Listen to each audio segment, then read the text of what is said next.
We're so sorry that we're late. We had technical difficulties. It's my fault. We'll blame it on Queen's Park. We'll blame it on Queen's Park. Aha! Good strategy. Hi, my name is Karen Boite. I am from the Ontario Autism Coalition, and this is Monique Taylor, the MPP for Hamilton Mountain and the NDP Critic for Children's Services. So the OAC, Ontario Autism Coalition, is a group of parent advocates, autistic self-advocates, therapists, teachers, politicians, all kinds of folks. And from time to time, we do Facebook Lives with our community in an attempt to reach out to folks that don't live in large urban communities and can't access amazing people like Monique directly. We want to bring the movers and the shakers to you. I have some pre-submitted questions that I'm going to read to Monique, and I have a few of my own. We're very sorry that we're running late. We're just going to push on. And Faith is here. You can't see her. Can you say hi, Faith? Faith is here. She's also, oh, where are you? Get yourself in there, Faith. There she is. Hi, the troublemaker, Faith, is here. She's going to help us out, and if she sees some really great questions, and I'm sure that there will be, she'll read them out to us, okay? So Great. So Monique, who the heck are you? Well, as I said, I'm the NDP Critic for Children's Services. So I was given a portfolio by Andrew Horvath, who is the leader of the official opposition and the NDP. Way back when I was first elected in October of 2011 to be the critic for Children and Youth Services. And that role has continued for me, and I continue to fight for kids' services in the province of Ontario. So you've been doing this for a while? Yes. A while. I remember you from a few years ago. I remember you well. So you're elected member of parliament, but are you part of the government? Are you one of those people that is making decisions? No, I'm part of the official opposition. So my job is, as a critic, is to watch over the Minister of Children, for that portion of Children, Community and Social Services. Right. We used to have a Ministry of just Children and Youth Services. Unfortunately, the government rolled that into Community and Social Services. And so my role is to watch her in the policies that she creates for children, and to make sure that we're ringing the bells when things aren't right. And that we try to work together to make sure that it's good policy. Yeah, so the ministry did change, right? It did. So last time when you had the job, it was just dealing with Children and Youth Services. and now the ministry they've merged a bunch of They ministries, combined right? the ministries. So what else is added in Ministry of Children and Community Social Services? Women's issues. Right, women's issues. She has several portfolios Mixed together, mismatched. Too many for one minister. So she's a big job. She has a big job. A really, really big job. Yeah. Okay, so let me understand. You are an opposition member. So who are the government? They're the ones who make all the decisions, and because it is a majority government, it doesn't matter what they put forward. We can't stop them in anything that they put forward. They can vote anything in that they so choose, and they can implement any policies that they wish. Okay, a majority government. That's correct. All right, can you tell me what that is? When they have more votes in the House than that nobody can defeat them in votes. So Okay. they have more votes in the House than anybody else, and we can never defeat them on a vote. Okay, so there's some teams in Parliament, right? And they belong to political parties, There is the government, which is the Conservatives. right? There is the official opposition, which is the New Democrats. So you came in second? Yes, Okay, so We you're came the in second second. place. that's correct. And how many seats do you guys have? We have 40 seats. You have 40 seats, and the government has 76. 76. Okay, and then everybody else has... Because the Liberals don't have enough seats to be an official party status. Right. They are all independents, Right. as well as the Green Party is an independent, and there are a few folks who have left the Conservative Party, and they're sitting as independents. So we have a whole section of independents, we have New Democrats, and we have Conservatives. Okay. So you guys are the runner-ups. You're not. Yes. You didn't win the beauty contest, but you're the runner-ups. She did win the beauty contest. Clearly, you can see that. But okay. So they're the people that write the government. That's correct. The Conservative Party members who won seats in Parliament are the people who write policy and write laws and make decisions. Correct. Right? Okay. So how does a law or a policy get created and passed through Parliament? What's the process? What's the typical process, or what's the conservative process? That's two different processes in my experience. Okay. Typically, they consult with Yeah. stakeholders. They talk to people who would be involved in a policy and who would be affected by a policy, and they understand the ripple effects of policy. So if they implement a policy, what does that mean in all directions? Then they would write up the policy. They would send it to the legal folks here, and they would make sure that it came back in legislation wording, which is all so very fancy legal and schmancy lawyery schmancy, right? Writing. Okay. And then it would be first reading. Typically, everything passes at first reading. It's just the way it always happens, because it doesn't really give you insight to what an actual bill looks like at a first reading. Right. Then it would come back for second reading. There would be hours of debate. It would pass second reading. In a majority, of course, it's going to pass. Yeah. And then it typically goes to committee. And then at committee, we would have deputations where people from the public or different stakeholders who have invested interest in the policy would come and make deputations to the committee. And then it would hopefully have some changes. So us as an opposition, we would put forward amendments asking the government, we don't really like the wording in this. This could have a bad consequence or whatever. Right. We would like you to change this. The Conservatives vote everything down, because they know best about everything these days, Right. As I'm sure all of you know very And well. are you a part, or your colleagues a part of that committee process? Yes, we all have, there are different people who have different seats on different committees. So I sit on the Justice Policy Committee. Okay. You use the word stakeholders. Who are stakeholders? Well, the Ontario Autism Coalition would be a stakeholder. Okay. I like steak. Yeah. Yeah. ONTABA would be a stakeholder. Right.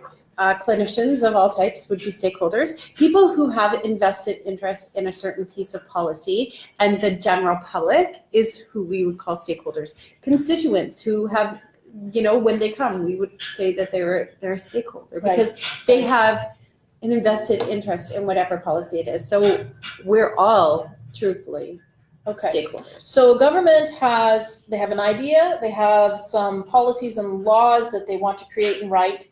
They talk to people in the community that it will eventually affect, that their ideas will affect. Then they go to their legal department, they write up a bill, legislation. and it goes through 3 different readings. That's correct. And then it goes to committee. So it goes to committee in between second and third.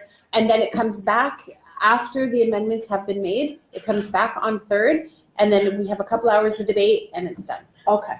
And it goes for royal assent. So when we see you on TV giving heck and raising heck, where does that in the process? That's question period. Okay. So that happens every day at 10:30, which allows us the time to question the government on government policy or on things that are happening within the government sector. Yeah.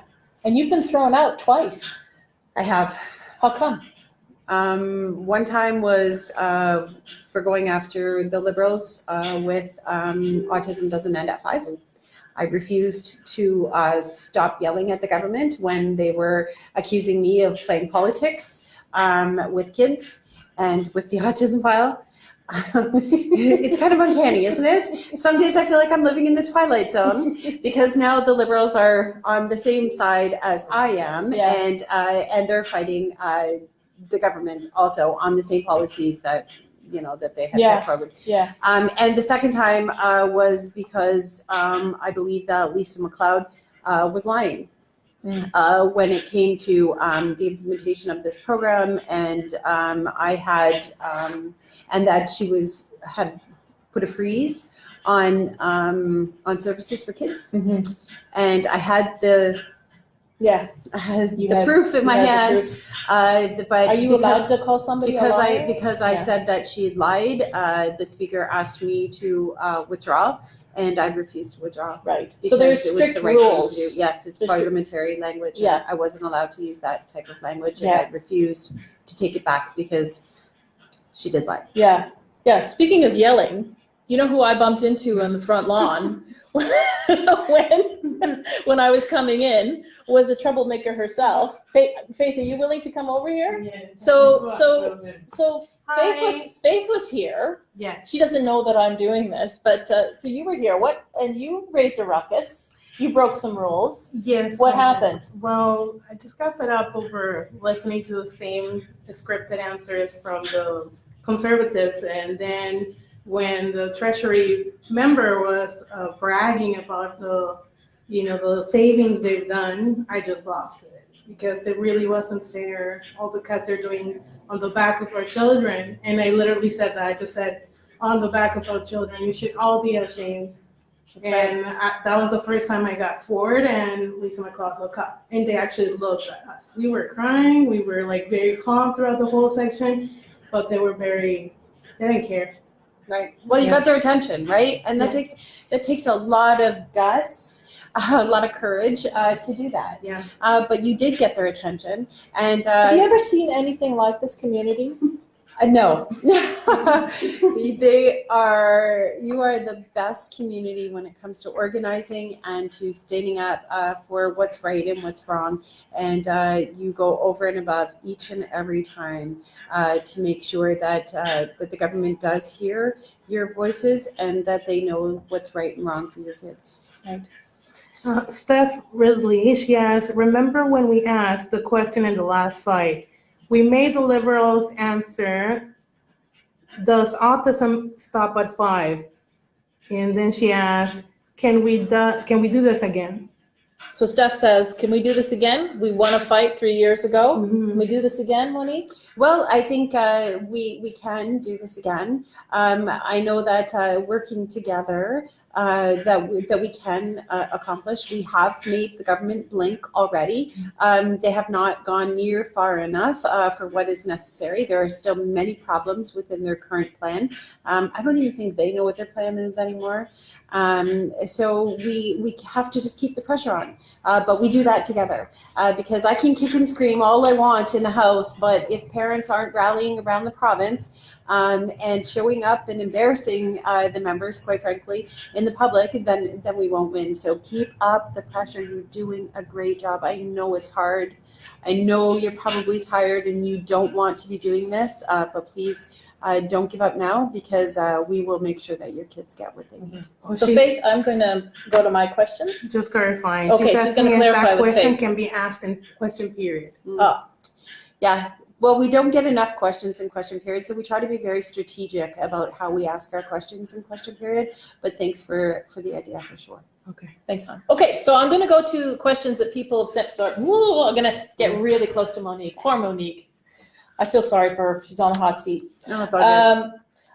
Tanya asks, so I just mentioned again, I'm going to read some pre-submitted questions. Please feel free to post. Faith is right here, and she'll jump in as needed.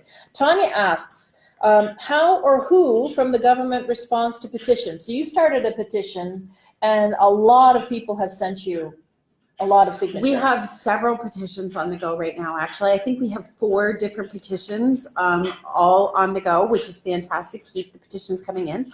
But I believe that what she's looking for is what does the response look like is her question. So it will be typically one piece of paper, which is photocopied from the stack of petitions. So it'll be one petition will be photocopied and sent back to me with a standard response saying the government is doing wonderful things in the changes to the autism program.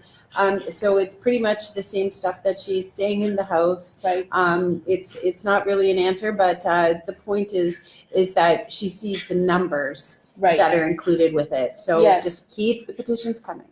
Isn't it valuable too that if you are approaching people and getting them to sign petitions, that's right, what you're doing is you're talking to people in your life about what's happening. That's correct. So we all know that the petition's going to a filing cabinet and government says thank you very much and we move on. But it does have a value in that gathering sense. support. Similar to question period, That's right? That, okay, maybe you can't stop a bill from moving forward, but you sure can raise a ruckus and get people talking. Absolutely. Right? And that's it too. It gives us a tool to be able to talk to our neighbors about what's happening. I would like to know what Monique would like to see from us. What are the key actions she believes will help? Well, like I said, just keep up doing what you're doing. The protests, the phone calls, the emails, the trying to get meetings with your MPPs, showing up at Queen's Park when we're putting things together. It's also critically important that we keep up the pressure on the government. I asked Michael Cotto this question. Can you tell us about the people that are most effective in your office? Someone calls you up and they've got a gripe and they need to talk to you. What's the best way to talk to an MPP to get your point across? Well, who's really good at that? What do you mean? I mean a member of the public. So somebody in the neighborhood, they've got a problem and they're I'm gonna go talk to my MPP and raise some hell. Right. What makes you listen more? Well, I think I should be listening to all my constituents, whether I agree with them or disagree with them. Yeah. They have a right to voice their opinion to me. Yeah. And I have a responsibility to hear from them. So, whether I disagree or agree, whether they're trying folks or whether they're apple pie, it's my responsibility and my duty as an elected official to make sure that I listen to all of them. So should people feel intimidated by coming and making an appointment with you? No. Absolutely not. And if your MPP is making you feel intimidated and uncomfortable to meet with them, then I think you need to work harder in the next election because they're not there representing you. Tanya also asks, what is the status of Michael? Speaking of Michael Cotto. Hi, Michael. He's cute, eh? I think he's cute. I didn't tell him at the time. You've told him now. I've told him now. He's not watching. He doesn't care. I'm sure he cares. I'm sure. Backpedal. So Michael Cotto's investigation into the financial numbers, how long will it take?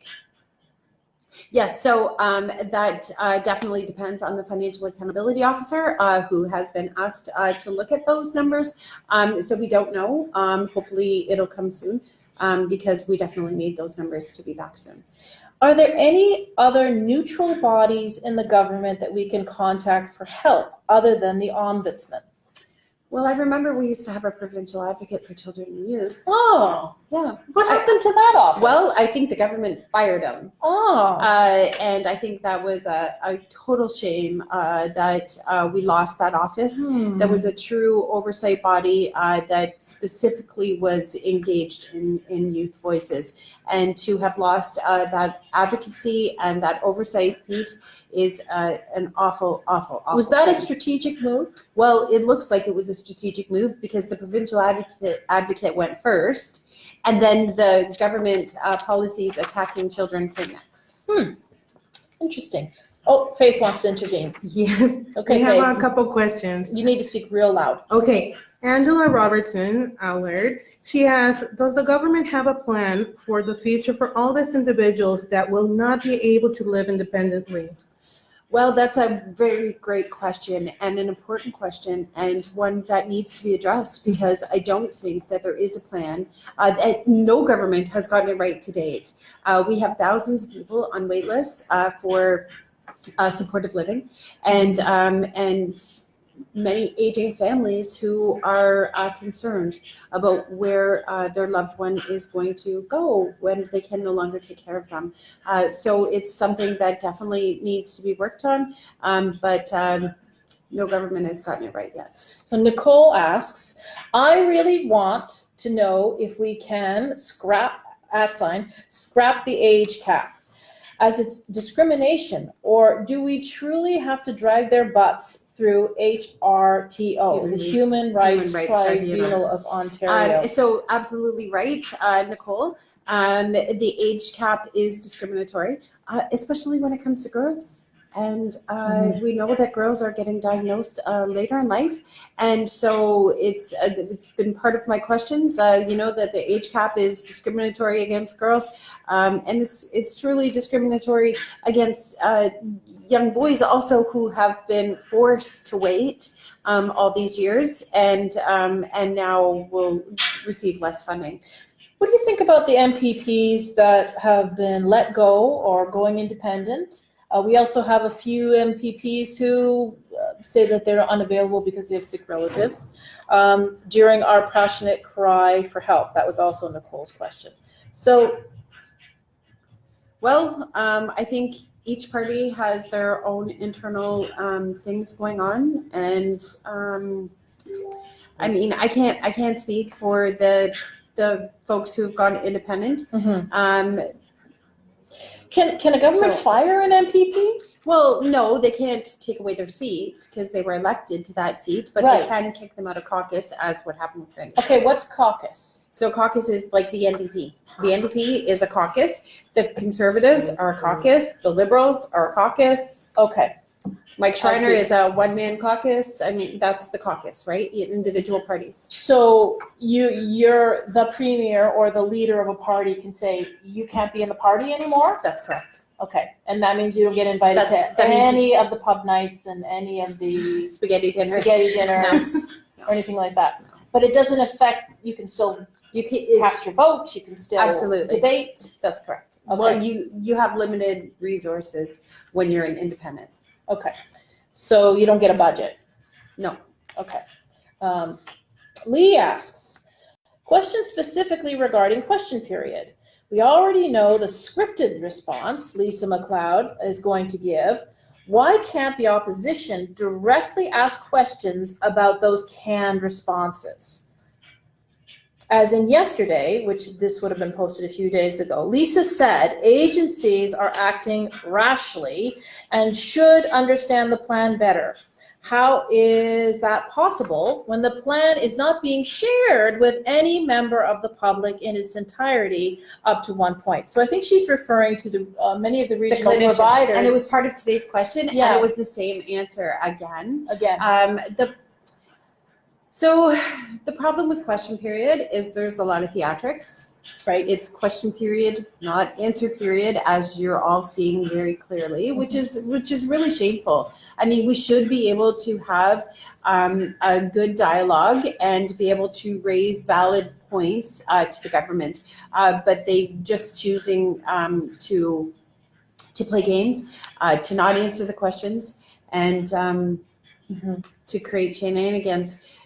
But your interpretation or your thoughts on how we could possibly turn that into a question is interesting, but something that I'll have to look at through strategy. Yeah. Well, I mean, you got in trouble for calling somebody a liar one time.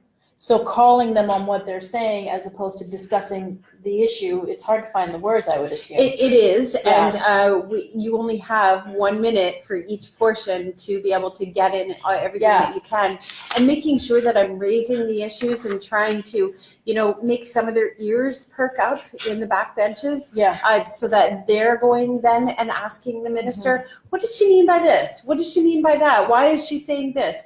Because you know that they don't know all of the bits and pieces and nuts and bolts that go with it. They're only told what the ministry or the minister wants them to know. I noticed that you talk about a lot of people's stories when you ask questions. So how did you find all those stories? People contact me daily. They contact you all the time. So you read the letters? Absolutely. Yeah.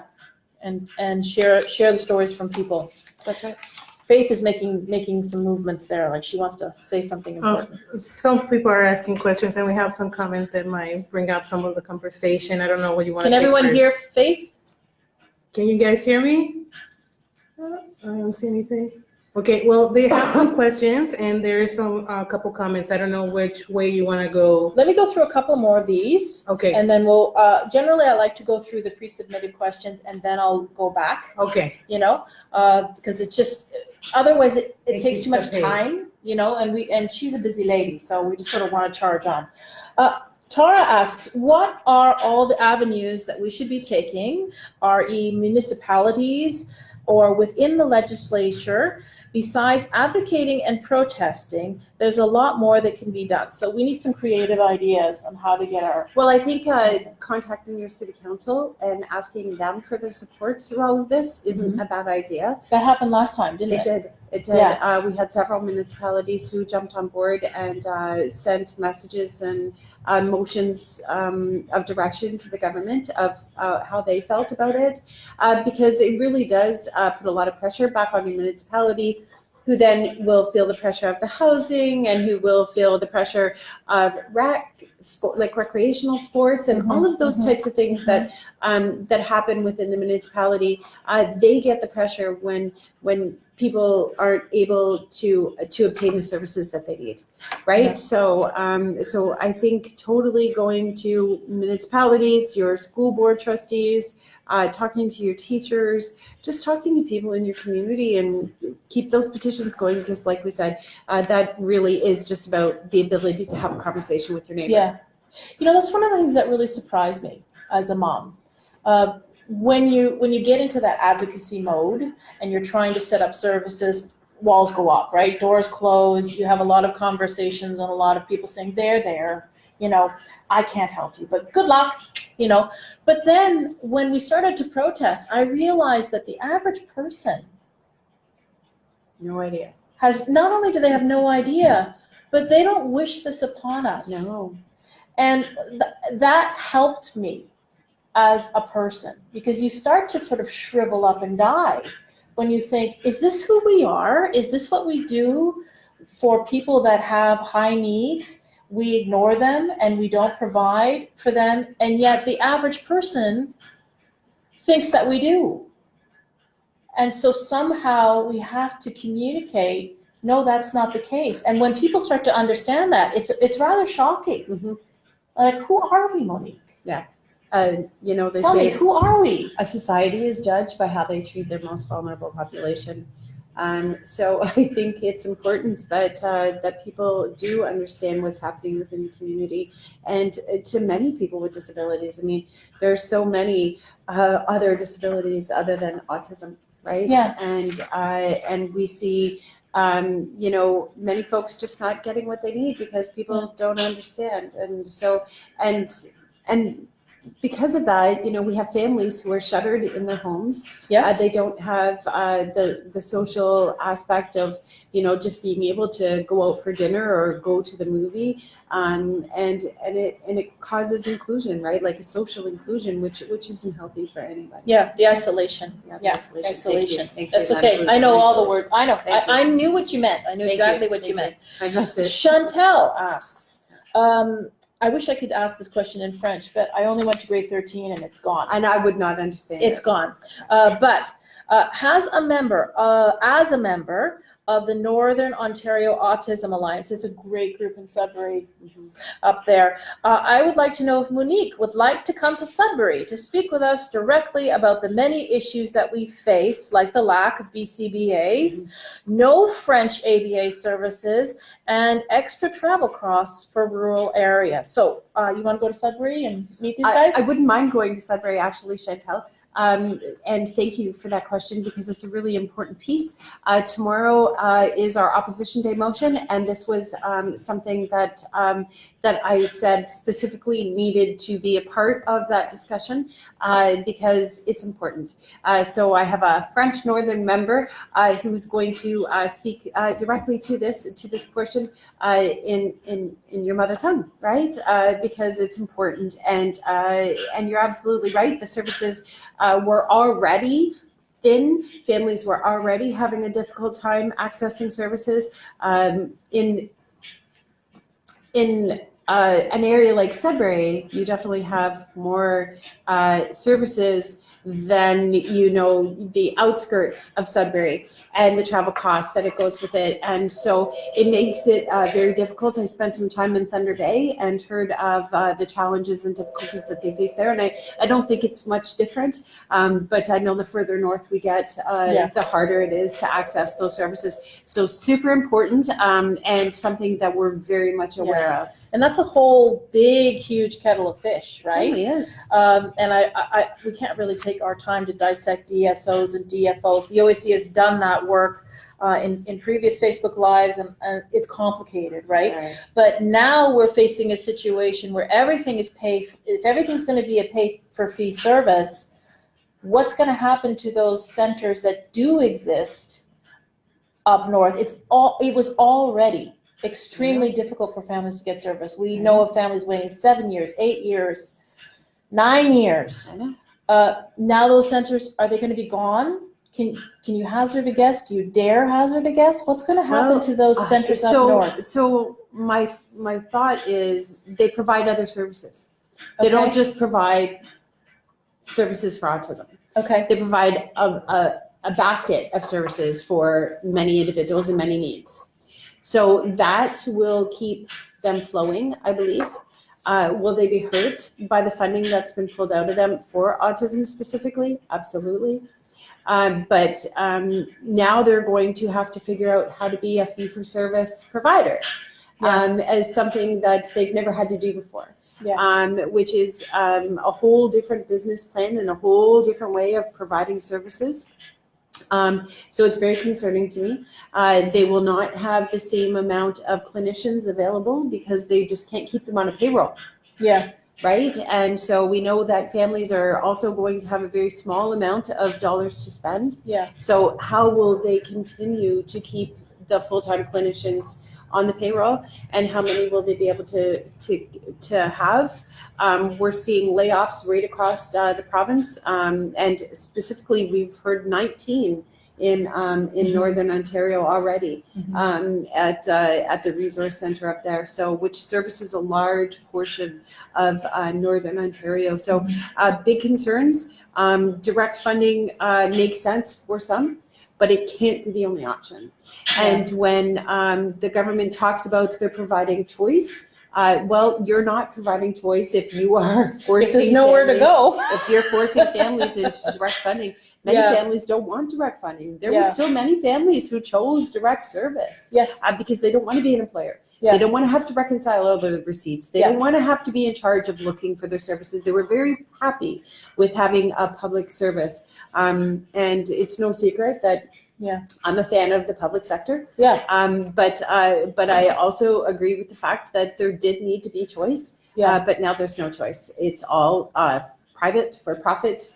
And this really caught the OAC by surprise. This torpedoing of the entire system. We had hoped to try to convince this new administration to increase the capacity, to offer more services, make it possible for someone to set up shop in a DFO in smaller communities. And certainly we never advocated for the dismantling of DSOs. Some of us, my kid's in a DFO, and I won't bug everybody with why, but I made that choice. It was the better choice. But it was a big shock. And I don't know what people are going to do up north. I don't know. I'm glad you're here. I'm glad you're here, Monique. I don't know what you're going to do. Lark asks, now some of the questions that people sent me, I'm not sure that you'll be able to answer because you're not a decision maker here. Maybe but if you heard rumor, if you have a sense, maybe you can comment on these, and then we'll go to Faith. Okay, let me just ask this question. Lark asks, Faith went, what? I'm focused on the question. So I am also wondering about SSAH, Special Services at Home, and transitions for those approaching 18. What will happen to them? Do you hear any rumors about SSAH? No, other than the government has, so typically money rolls out in March for the next year, and people know exactly what they can count on. This year, the government has or the providers who, special services at home, has sent letters and had phone calls with folks telling them that they will have to wait until after budget day, April 11th. So once again, the unknown, the great abyss. I think it's totally irresponsible and cruel of this minister to a population that you're already attacking. Many folks in the autism world, they're already under great stress, and now all families with children with disabilities that were able to access that money are now in limbo, wondering what's going to happen April 11th. I think it's an awful thing. Come out one way or another and tell families what to expect. Families can't plan if they have no idea what it means. And special services at home is respite funding for many folks who count dearly on that respite to be able to function in their lives. So it's a scary time. Transitioning to and approaching 18, don't you know, when you're 18, you fall off a cliff, right? Which is, I mean, governments, like, years long this has been going on, and it got terribly worse under the Liberals. And families are struggling, and to have to reapply, to have to retell your story, to have to, prove that you're still disabled and that you still have needs, is wrong. There should be a smooth transition there. I think also with SSAH, like often people will refer to it as being a respite fund, a break for the parents. But what it also is that it affords kids an opportunity to be in the community and participate in sports and activities where they do require support. And it means the difference between being isolated and being able to be a kid and do fun stuff. Heaven forbid. Maybe learn to skate. Maybe learn to hit a ball. Maybe learn to be in a drama class. Like, all kinds of opportunities are available if you have a little bit of extra help, because it costs quadruple if you want to enroll your child in any kind of recreational programs. So it's a really important fund. Thank you, Lark. Okay, what's up, Faith? I'm gonna go in order as the questions came. Okay, I may interrupt you but go ahead, because I'm bad that way. Okay. So Qatar previously asked, are the petitions really working? Well, I think we've made the government blink already. They have already started to scale back and started to scramble about what the plans look like. So yes, everything that's happening is working. Please don't give up.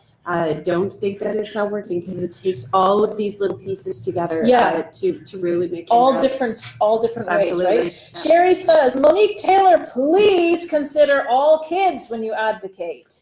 It needs to be screamed from the rooftops. I know, Sherry, I know, and I agree. And this is a problem that I think also when the government came out with their enhancements, including speech, OT, physiotherapy, these are the same things that all kids with disabilities need access to. Right? Not just kids with autism. All kids need access to those same services. And Sherry, I guarantee you are going to hear me say that tomorrow, as well as I've already said it in question period. So it's the wrong approach. All kids need services, and they need to stop pitting communities against communities. It's not working though. No, it's not working. It's really not working. I love Sherry. I think it's fantastic that she's gained this momentum, and that kids are going to do better because of your great work, Sherry. So I don't see division. I don't see it. My kid is your kid. It's really that simple. Takes a village. It takes a village. Tammy says, "Can you just tell her she's my shiro? I have the biggest girl crush on her." Me too. And on her being such a fierce advocate for our kids. Yes. Thanks, Tammy. Thank you. Aaron, can I just say, it truly is an honor to represent you all at Queen's Park. You are truly the most fiercest, amazing group of folks that I've ever had the privilege to work with. When I stand in the House and I am fierce, I have that bravery because I know you're all standing behind me. Working with you is truly a great privilege for me. It really was something seeing you in action. 3 years ago, when we were in the other fight, I was incapacitated. And all I could do was watch Facebook and watch Laura's Facebook Lives, Laura Kirby McIntosh.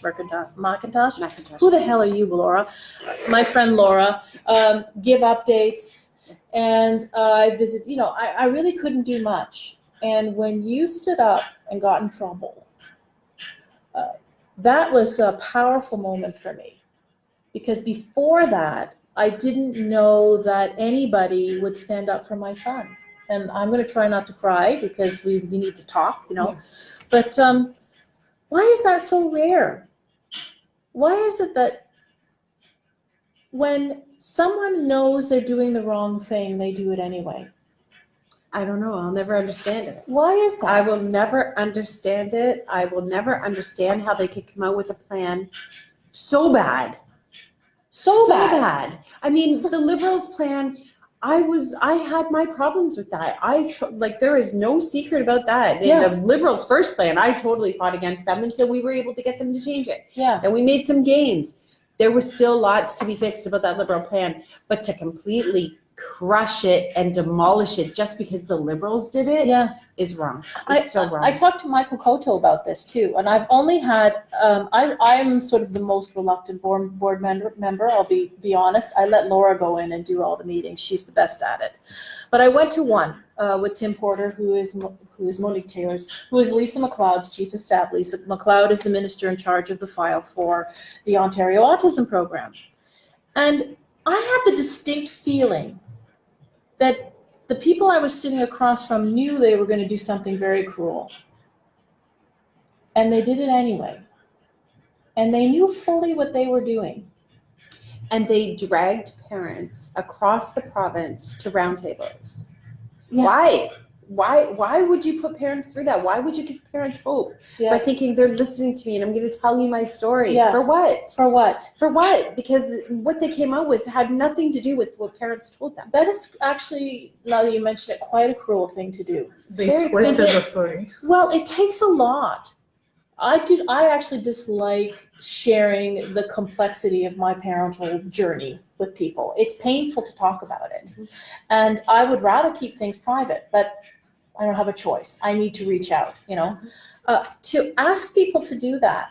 Sharing their personal stories. For what? So parents come out, they share their personal stories for gain. They think if I tell my story, it's going to help our cause. Yeah. And it should. But this government is very cold. It feels and very like a comic callous. book movie. I know. I keep saying I'm in the Twilight Zone. No, it does. It feels like science fiction. It feels like, there's these cigar-chewing baddies, who are... Anyway, okay, I digress. I digress, Monique. But I don't understand it. I know. Why would you knowingly do this to children? Why? I couldn't imagine. I can't imagine. Tell me, Monique. What's up, Faith? Okay. I know she's working hard over there. So then he's asked a question in regards of how do you know where your child stands on the list that everyone's talking about, but no one is answering. Like nobody's telling them where they are in the list. So it's a big problem, and it's something that I'm hearing very loud and clear is that parents just really have no idea what April 1st means. Yeah. What does that look like? What am I supposed to do? April 1st, am I going to get a letter in my mailbox? Am I going to get an email? Am I going to sign up for a program? People have no idea. So unfortunately, you're not alone. I know that the OAC and all of the parent networks out there and the regional providers, anybody where your name is connected to, as soon as they have the information, I'm sure they'll get it to you as quickly as they can because everybody is concerned. Aaron says, ideally, we should have a regulated system for ABA, just like any other treatment given in a hospital. Unfortunately, we are far from anything like that. Right now, we need no age caps. Money should be given by needs-based, not age-based. What does she think we need to do to get them to remove age caps and get needs-based funding? exactly what I've been calling for in the legislature. Every question period, pretty much, you will hear me say evidence and needs-based. It is part of my DNA. It's part of the equation. The policy should have been built first on needs and evidence, not on age and income. So the government got it wrong right off the bat. Just keep doing what we're doing, because we were able to get them to remove the income testing, and now we just have to get them to remove the age caps. She says, also, a big question I have is nothing is being addressed about people in rural communities like Bancroft. It's crazy that we're expected to drive to Kingston for treatment. We have no support of any kind. Bancroft to Kingston, that's a very long drive. Yeah, and that's a big problem.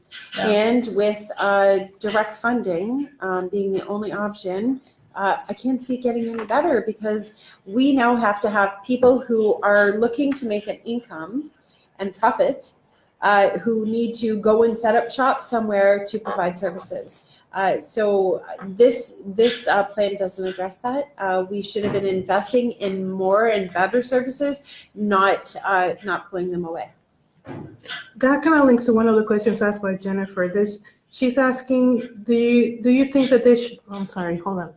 What about the rural communities, and then having to pay someone to come to their home, even though that they might not be considered rural areas, they're still very far north. Mm-hmm. So it's the same thing, right? We need more services. Public delivered services are really where we get the best bang for our buck, or we should.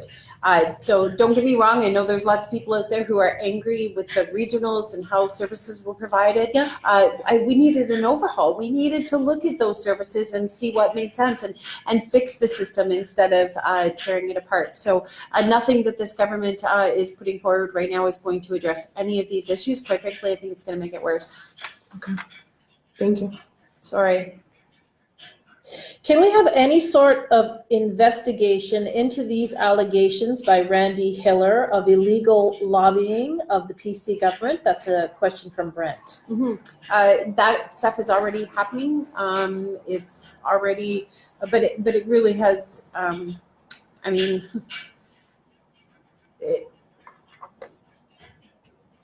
There's an investigation underway. There is an investigation underway, but what they have happening over in their caucus is their shenanigans. Is their challenge? Yeah, it's their challenge, and it will come out. Do you think there's going to be some dissension in the ranks over in the Conservative caucus? I would like to think that people actually couldn't stomach the idea of what the government's doing, and that they would have no choice but to stand up and to walk out, but we haven't seen that to date. We haven't seen it. We haven't seen it, and now that there's been enhancements, the clapping's louder, the standing ovations are louder again. I mean, I don't know. I It's don't hard understand. to read. So when you guys are going for a beer, they don't. Oh, I don't have beer with them. Oh, okay. All right. No. They don't like me much. But I wonder why. I wonder why. I don't know. Because I like you. Truth to power, right? And they don't like that I'm going against their plan. I want to like read me. two. I want to read two questions in a row because they're about two sides of the same coin. So Rukia says, what actions do we need to take for government to legislate insurance companies in Ontario to cover ABA therapy? And Tammy asks, insurance scares me. I can't work because of the kids, and my husband is in construction, so he doesn't have any benefits with work. I can't imagine rates would be affordable if insurance was to cover therapies, especially with a pre-existing condition. Mm-hmm. So we are in a debate in our community, right? About and this. so I have done no research into this. I have not looked into this. Well, it's new, right? Right. We didn't so, but expect my to first gut instinct goes with Tammy. Yeah. And saying that insurance companies, we have to fight for everything.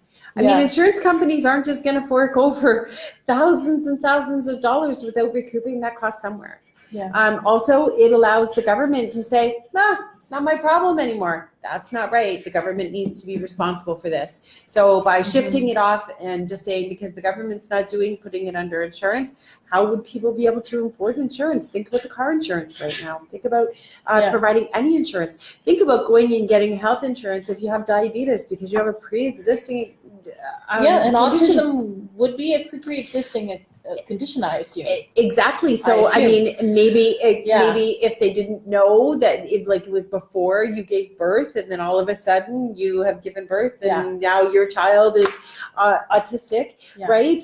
Maybe that's. But anybody who currently was in the system, they wouldn't be able to afford it because if you think the insurance company is going to just fork over money because they have the title labeled insurance, not a chance. It's kind of a mad scramble for us. Yeah. Right? We did not anticipate the doors opening to, okay, parents have choice. They have so much choice now with even less money.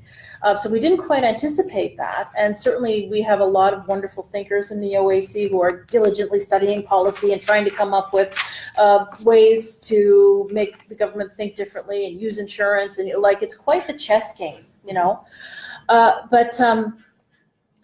We didn't anticipate this challenge, and clearly we have to tackle it very, very fast. I don't have an answer. I think both of these moms bring up very, very important they do, points. absolutely. But my first gut says insurance companies aren't there just to help you. They're there to make a profit. Well, the OAC, what we were about was looking at a very clunky system and wanting everyone to have access.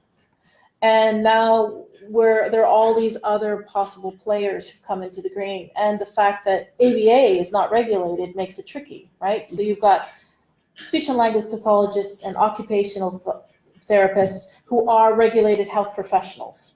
And there are programs that are covered by other ministries. And then we had the OAP, which was one ministry, one big chunk. Now it seems to be like everything is everywhere, where we were hoping to have inter-ministerial collaboration. Now it's just kind of like it's a buffet mess. shopping, a buffet table. It is a mess. There's nothing about this plan that actually makes sense, and that's why they're scrambling and going to do 6 months of consultation now. Well, shame on you. You should have done the consultation beforehand. How dare you think that you could just put numbers in front of these children instead of realizing that there were real children to solve their problems so they could wipe out the list. This is a catastrophe. I just have a feeling that the people who are making these decisions don't understand we're not talking about math tutors and hockey coaches. We're talking about well-trained professionals who are doing work that takes an awful lot of thought and time. And the people who put together this plan were looking at a list of numbers. Yeah. And nothing but. And nothing but. And nothing but. And to give the piecemeal slap in the face, really, is really disgraceful, and they really need to go back to the table and start again. And they should be looking at the old OAP. It wasn't perfect by no means. Improve it. But improve it. It has the basis there. It was done by clinical experts, people who came together, but just because it was under the Liberal banner, they scrapped it completely. Yeah. That's not responsible. That just feels like vengeance to me. It is vengeance. It is total irresponsible waste of our dollars. Total waste. I don't get it. I know. I don't understand. Bad. I don't understand how the children can be pawns in this silliness. Are they children? I thought they were numbers. No, they're. Right. I mean, but that's the problem. So that's where they started right off the bat. Heather asks, could you ask for representation from not just parents, but individuals with lived experience on an advisory committee / consultation process?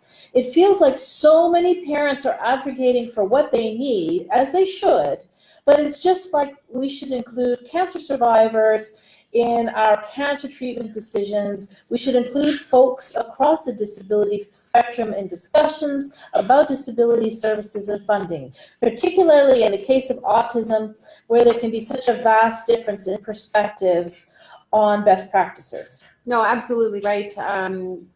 people with lived experience, autistic adults, need to be part of the conversation moving forward. They've lived it. They know what's right. They know what's wrong. They know what's worked, what hasn't worked, and the basket of options that should be available for services. Marianne asks, this is another long question. Okay, get ready. On the 21st of February, your colleague, Catherine Fife, submitted order paper questions to get answers from the Ford government about their Ontario Autism Program. Minister MacLeod has 24 seasonal days to provide answers to these questions.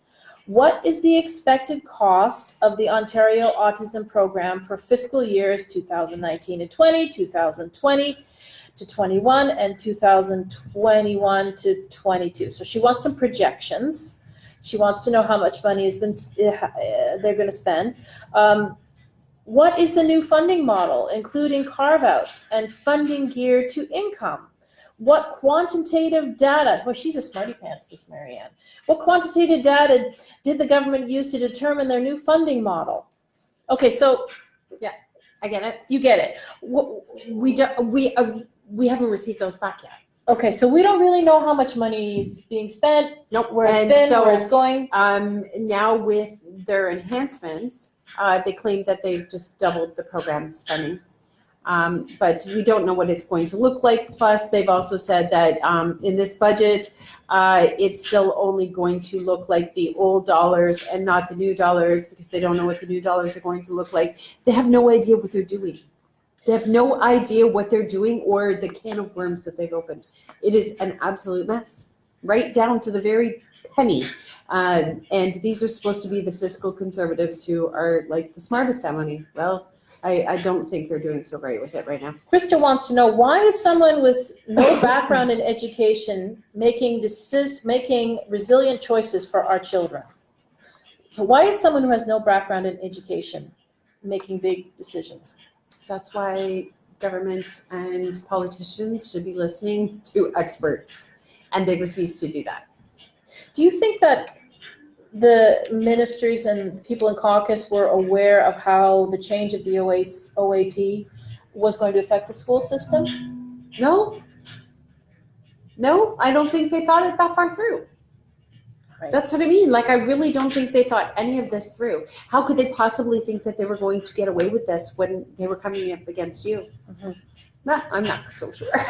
Adriana says, I'm 400 kilometers away from resources. I'm assuming you would like me to move away from my comfort zones and support systems.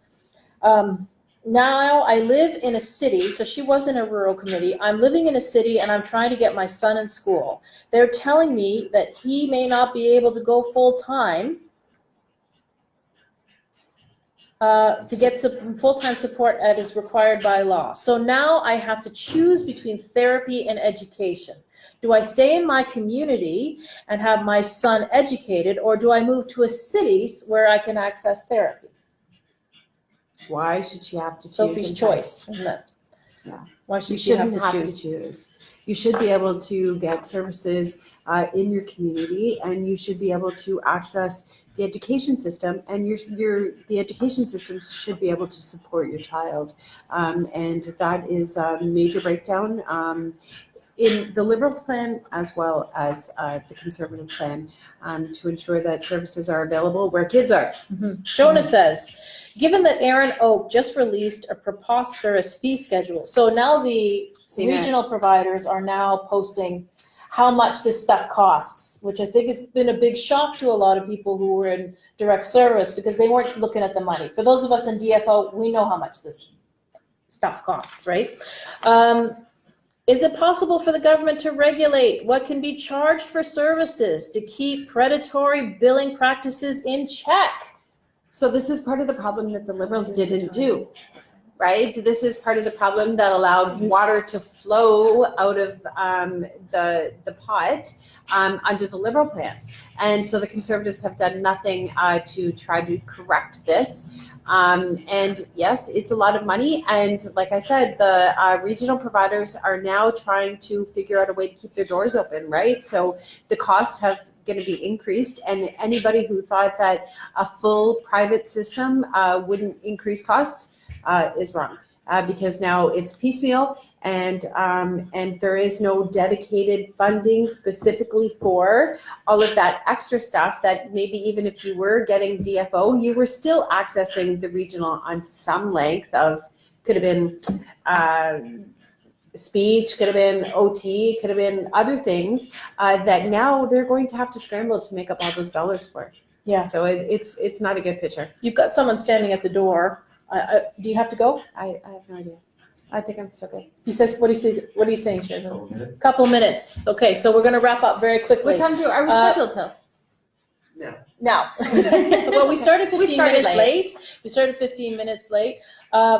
I like this question from Lisa. It's not really OAP, but you know, we see these are parallel issues, right? Ministry of Education and MCCSS.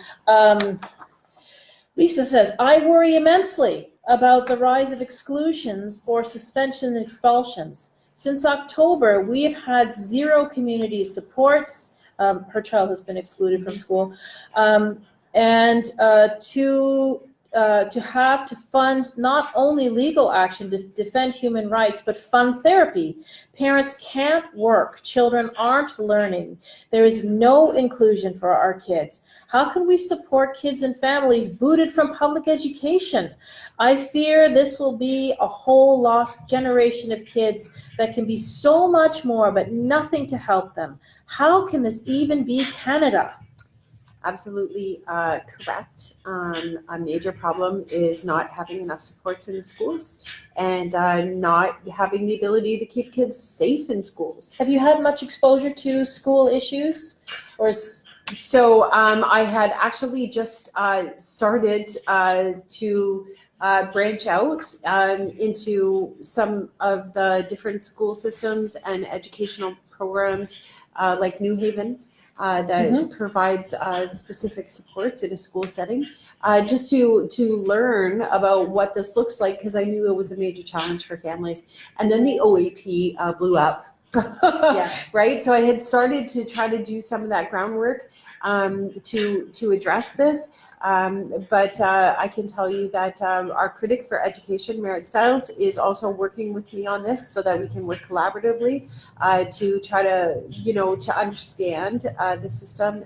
But without supports in the schools, without the proper EAs, without the proper training, we're never going to get it right. We're going to do a Facebook Live with ETFO, which is the Union for Teachers in Primary Grades, and we had a very good discussion with QP last week.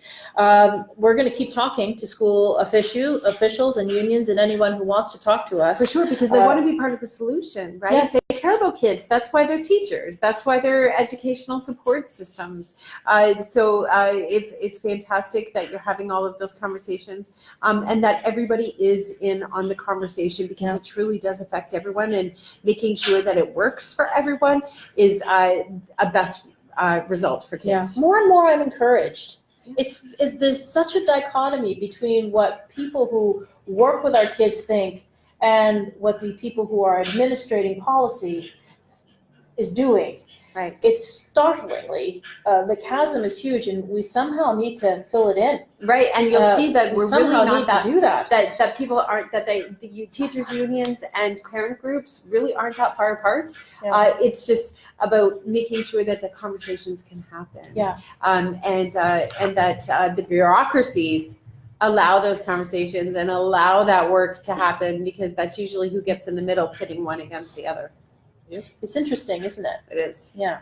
Evan asks, has the opposition considered a coalition opposition government to put forward a motion for a vote of no confidence, forcing a new election, considering the multiple changes that will destroy this province on so many levels? It will take decades to rebuild. So can you gang up on the government? There's still not enough votes to create. There's not enough seats to create the non-confidence. No.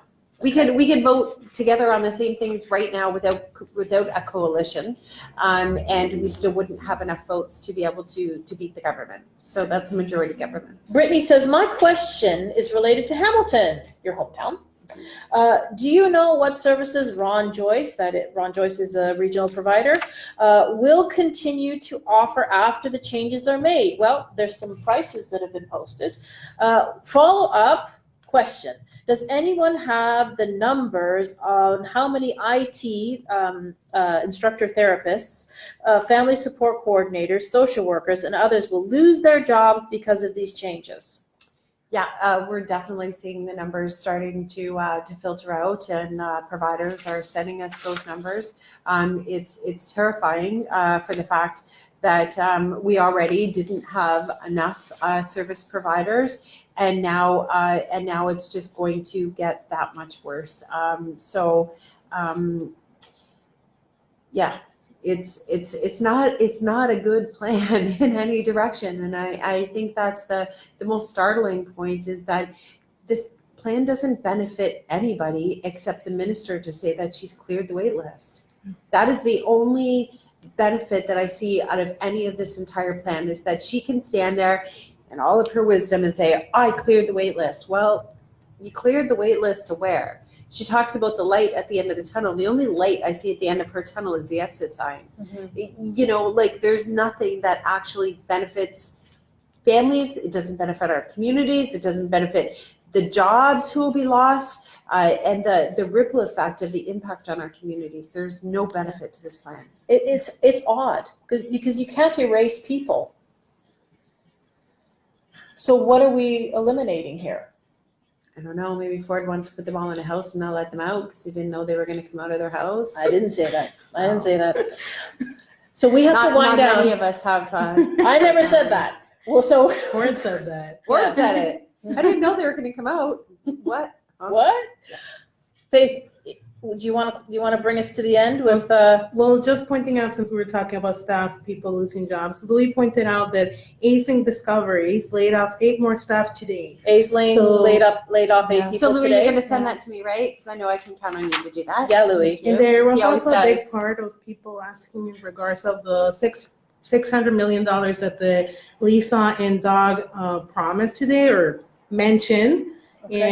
and how they ask, how can they have found this money now that their numbers in the polls have dipped, their numbers have dipped in the polls, and do they think that throwing the money at us will take us away, make us go away?